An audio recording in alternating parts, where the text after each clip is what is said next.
Guys, right now I am on the Ethereum chart and look at this. हमारे पास clearly head and shoulder pattern form हो गया है and हमने इस एरिया को सिर्फ ब्रेक डाउन करना है जो कि है $1400 का। ये $1400 का एरिया ब्रेक होता गया एंड उसने टेस्ट करना है इस एरिया को वापस आके एंड मार्केट ने अगर मूव नीचे दे दिया तो इथेरियम को हम $800 के ऊपर जाता देखेंगे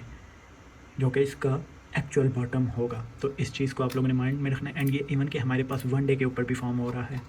तो ये हमें क्लियर इंडिकेशन दे रहा है डाउनवर्ड ट्रेंड की। अब देखना ये है कि क्या ये जो head and shoulder pattern form हो रहा है क्या ये डाउनवर्ड साइड के ऊपर ब्रेक करता है या नहीं, इस चीज़ को आप लोगों ने माइंड में रखना है गाइस। एंड ये इथेरियम की ह्यूज डंप हम देख सकते हैं, इसकी अगर हम देखें तो कितने परसेंट डंप बनता है, ये अराउंड हमारे पास 44% डंप बनता है गाइस। इस चीज़ को आप लोगों ने माइंड में रखना है। अगर ये $1400 के एरिया को ब्रेक करता है डाउनवर्ड साइड के ऊपर रिटेस्ट करके डाउनवर्ड मूवमेंट देता है तो हमारे पास 44% डंप है जो कि इसके ऑल टाइम लो 875 से भी नीचे है एंड अराउंड हमारे पास $780 के ऊपर जाके इथेरियम की फाइनल उस पॉइंट के ऊपर जाके हम देखेंगे, वहाँ पे ब्रेक लगेंगे एंड देन उसके बाद हम कोई अपवर्ड मूवमेंट देखेंगे। लेकिन लास्ट टाइम भी हमारे पास इस तरह एक चार्ट फॉर्म हो रहा था लेकिन उसने ब्रेक वैसा नहीं दिया और अपवर्ड साइड के ऊपर हमने मार्केट को मूवमेंट करता देखा था। लेकिन ये डेली टाइम फ्रेम के ऊपर फॉर्म हो रहा है तो हम कुछ भी बेहद नहीं कर सकते मार्केट से। इसके साथ गाइस अगर मैं आप लोगों को लूनिक, ये देखें लूनिक कॉइन की बात करें तो इस पे ऊपर हमारे पास इलियट वेव पैटर्न भी फॉर्म हो रहा है एंड अगर हम यहाँ पे देखें तो हमारे पास head and shoulder pattern form हुआ था 4 आवर टाइम फ्रेम के ऊपर और उसने क्लियरली हमारे पास डाउनवर्ड ट्रेंड जो है वो फॉर्म कर लिया है एंड हमारे पास इसका टारगेट 16 सेंट के करीब है। ठीक है, अब हम अगर इस लॉन्ग टर्म में ना भी देखें एंड सिर्फ हम शॉर्ट टर्म के अंदर चले जाएँ, सिर्फ इस एरिया को देखें, फर्स्ट तो हमें ये देखना होगा कि ये एक चैनल के अंदर फॉर्म हो रहा है। अब हम 1 आवर टाइम फ्रेम के ऊपर जाते हैं आपको क्लियर पिक्चर देने के लिए लूनिक कॉइन की। इसके अंदर ये आप कैलकुलेट कर सकते हैं हमारे पास Elliott wave pattern accurately formation दे रहा है एंड यहाँ पे मैंने एक अपनी ट्रेड को सेट किया था जो कि यहाँ पे मेरा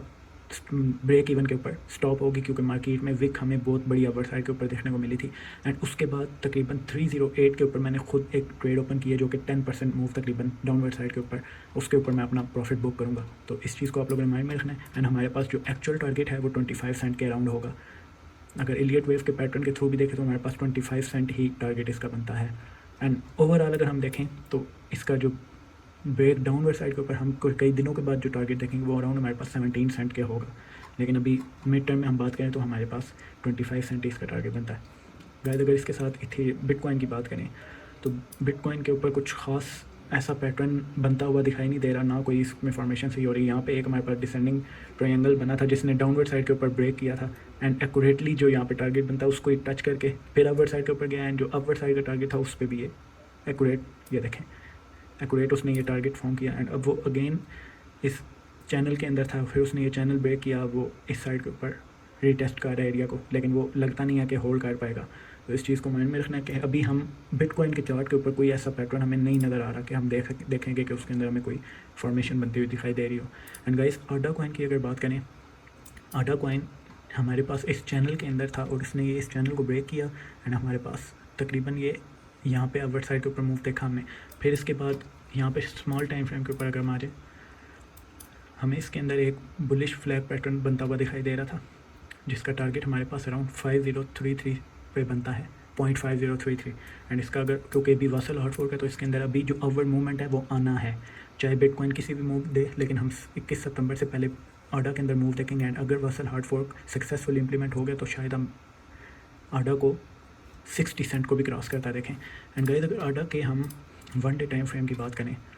जो आप लोगों को देखना ज़रूरी है, हमारे पास डिसेंडिंग ट्रायंगल फॉर्म हो रही है आडा के चार्ट के ऊपर 1 डे टाइम फ्रेम के ऊपर। अब ये अपवर्ड साइड के ऊपर अगर 54 सेंट एरिया को क्रॉस करता है तो हमारे पास टारगेट होगा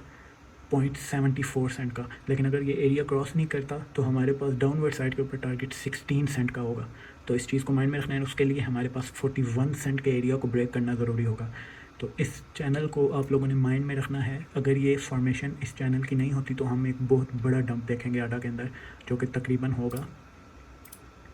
61% के करीब का एंड अगर हम पंप देखें तो वो हमारे पास 51% के करीब का होगा। तो इस चीज़ को माइंड में रखना है आप लोगों ने। हमेशा बिगर पिक्चर के ऊपर देखा करें चार्ट्स को, शॉर्ट टाइम फ्रेम के ऊपर आप लोगों को मैनिपुलेशन नज़र आएगी लेकिन बिगर पिक्चर पे आप लोगों को एक्यूरेट फॉर्मेशन नज़र आएगी चार्ट्स की। तो गाइज़ ये वीडियो इतनी थी, मुझे उम्मीद है कि आप लोग को कुछ नॉलेज मिली होगी।